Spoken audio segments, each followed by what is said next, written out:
নবম শ্রেণী গণিত 2024 সাল নতুন বই দ্বিতীয় অধ্যায়ের 5 নম্বর যে কোশ্চেনটি 5 নম্বর দ্বিতীয় অধ্যায় 57 পেজের 5 নম্বরের সমাধান 5 নম্বরের সমাধান।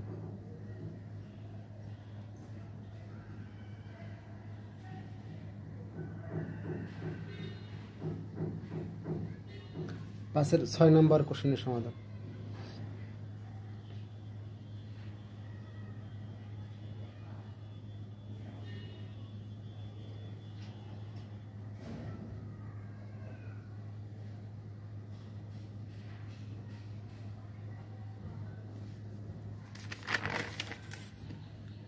বাকি অংশটুকু এখানে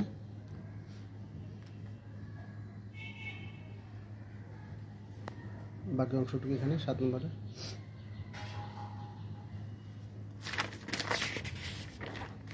8 নম্বরের সমাধান।